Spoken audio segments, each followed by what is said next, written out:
할렐루야, 좋은 아침입니다.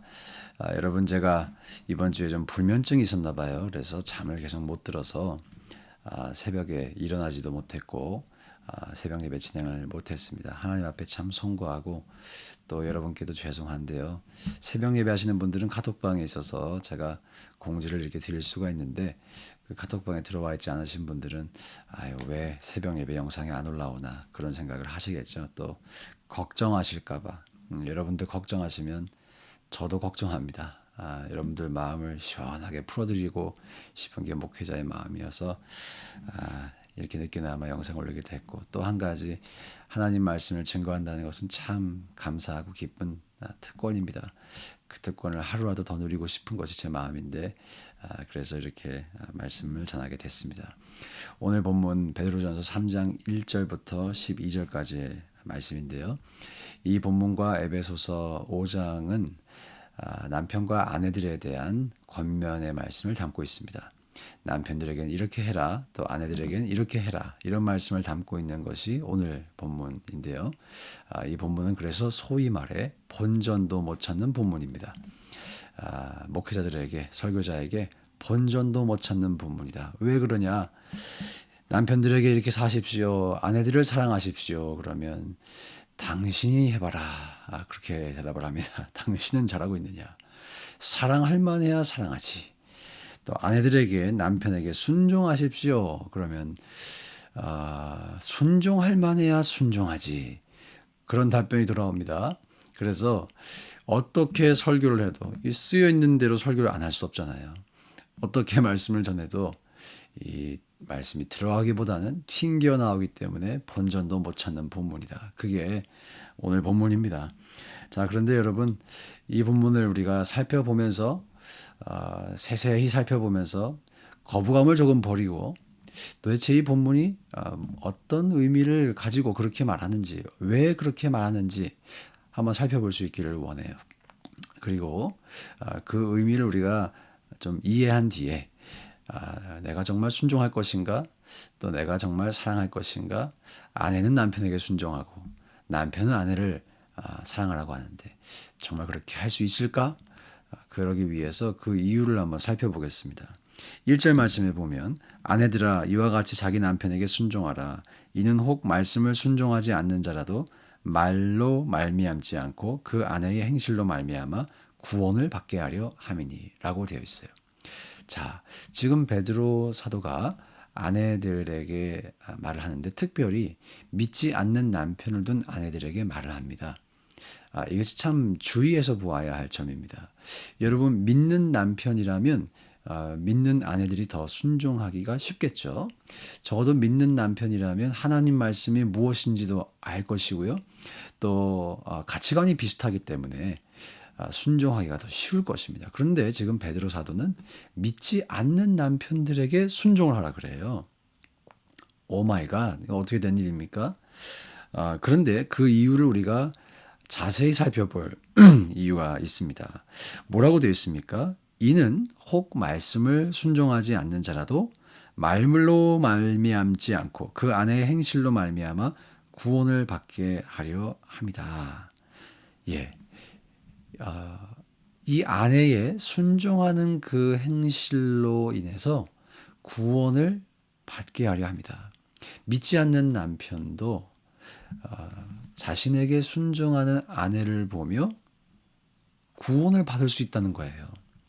그러면 한 번 더 질문하게 됩니다. 아니 어떻게 순종하는 아내의 행동이 믿지 않는 남편을 구원에 이르게 할 수 있을까? 왜 그럴 수 있을까요? 그것은 믿지 않는 남편도 압니다. 아내가 자기에게 순종하기가 쉽지 않다는 것을 압니다. 이해가 되시죠? 이 아내가 갑자기 왜 이러지? 라는 생각을 한다는 거예요.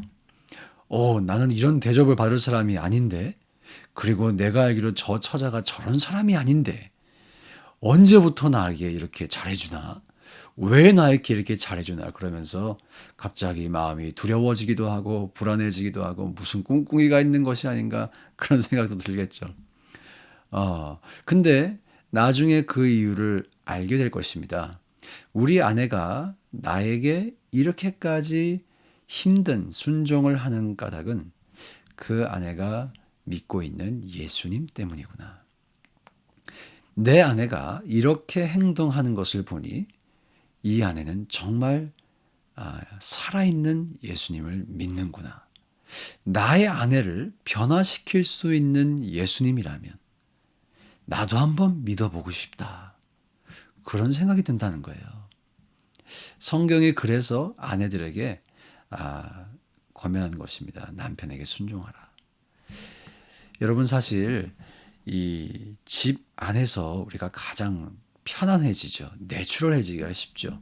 우리의 본 모습이 나오기가 쉽습니다. 근데 지금 성경은 바로 그 본 모습까지 하나님의 말씀의 영향력이 미치게 하라는 것이죠. 정말 그리고 그런 일이 일어나게 된다면 가장 가까이에 있는 당신의 실체를 가장 잘 알고 있고 당신의 부족한 모습을 가장 잘 알고 있는 바로 그 남편이 변화될 것이다. 라는 권면을 하고 있는 것입니다. 자, 그렇게 보면 오늘 이 본문이 그저 본전도 뽑을 수 없는 본문은 아닌 것 같아요. 우리에게 남편과 아내에 대한 교훈을 주면서 우리가 하나님의 말씀을 어느 수준까지, 삶의 어느 깊이까지 살아내야 할지를 도전하는 본문이라고 할 수가 있습니다. 오늘 본문은 분명히 말씀합니다. 우리의 가장 깊숙한 심연까지, 가장 깊은 내면까지, 가장 내추럴한 모습, 그 모습까지도 하나님의 말씀이 통치해야 한다라고 하는 것이죠. 여러분, 저와 여러분이 그런 삶을 살아갈 수 있기를 소망합니다.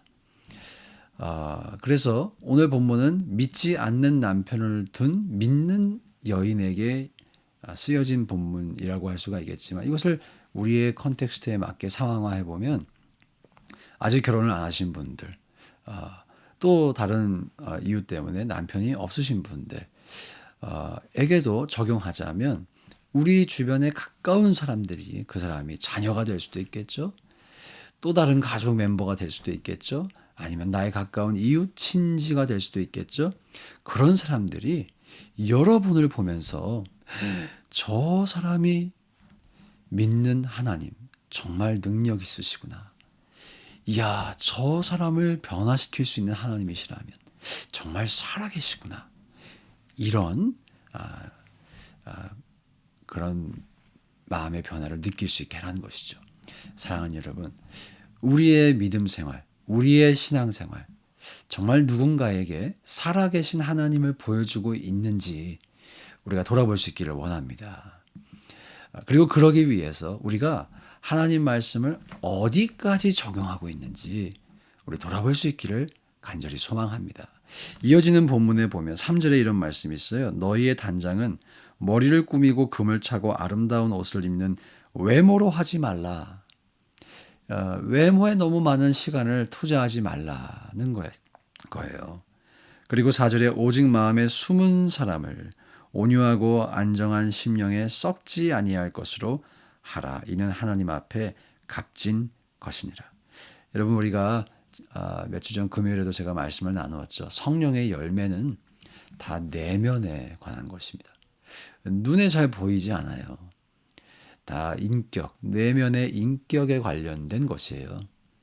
하나님의 성령이 우리에게 충만하고 하나님의 말씀이 우리를 통치하기 시작하면 우리는 외모가 아닌 내면에 신경을 쓰게 됩니다. 그런데 혹시 우리가 신앙생활을 한다고 할 때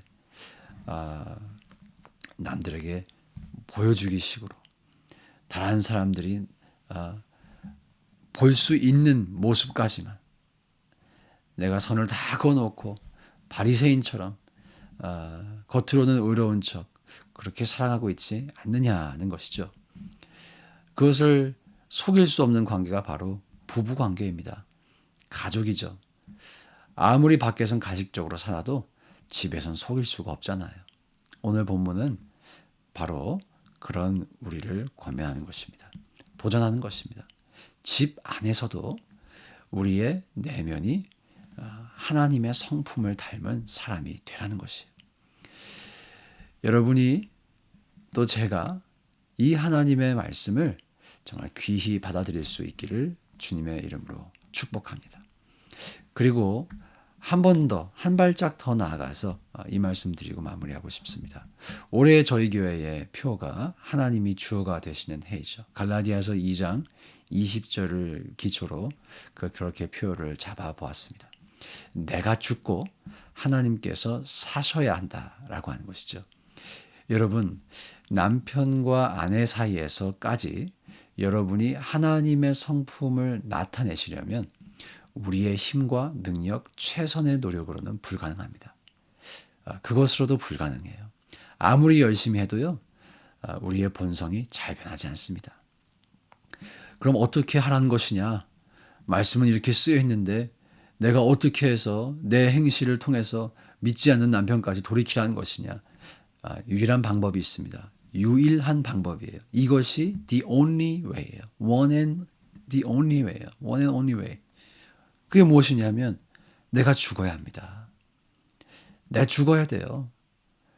내가 죽고 내 안에 예수님이 사셔야 돼요. 그래서 여러분 미리 말씀드립니다. 내가 죽는 것 그리고 내 안에 예수님이 사는 그 신앙의 원리는요.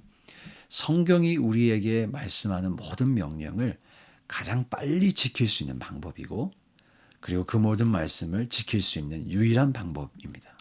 가장 빠른 방법이고 유일한 방법이에요. 그래서 우리가 이 말씀을 그래 한번 결심했어. 내가 열심히 살아서 우리 믿지 않는 주변 사람들을 감동시켜 봐야지. 결단하셔도 작심삼일이라고 오래 못 간다는 거예요. 우리의 힘으로는 오래 못 간다는 거예요. 다시 좌절하게 될 것입니다. 그런 좌절을 수없이 하다가 늦게 깨닫고 이제 내가 죽어야겠다 하지 마시고 오늘 이 말씀이 들려오실 때 바로 지금 우리가 예수님의 십자가를 바라보며 그 십자가에서 내가 이미 죽었음을 인정하며 내가 죽고 예수가 내 안에 사는 삶을 살아갈 수 있기를 소망합니다. 사랑하는 여러분, 이 표로 주신 말씀 잊어버리지 마세요. 어쩌면 이 말씀이 우리가 하는 신앙생활을 근본적으로 바꿀 수 있는 가장 강력한 말씀입니다.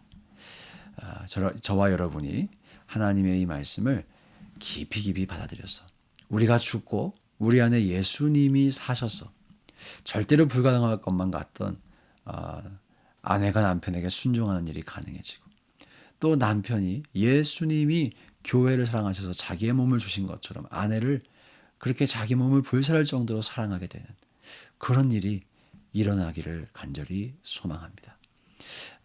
오늘도 주님 말씀 안에 거하시기를 진심으로 축복하고요. 여러분의 삶이 하나님의 말씀으로 통치를 받아 평안과 기쁨을 누리시기를 또 축복합니다. 기도하겠습니다. 하나님 아버지, 주님의 은혜에 감사드리고 또 말씀을 주시고 우리에게 은혜를 주시는 하나님께 감사드립니다. 아버지 하나님, 오늘도 우리가 주님의 말씀을 묵상하며 나아가며 또 결단하기 원하는 것이 있다면 우리가 죽고 예수께서 우리 안에 살아 하나님께서 우리에게 말씀하신 그 말씀을 지키며 또 행하며 살아가기를 원한다는 것입니다. 우리 모두에게 그 은혜를 베풀어 주셔서 우리의 인생 가운데 예수 그리스도만이 맺을 수 있는 열매가 풍성하게 맺힐 수 있도록 축복하여 주시옵소서. 감사드리며 예수님의 이름으로 기도드립니다. 아멘. 네, 여러분 감사합니다. 예로도 승리하시길 축복합니다.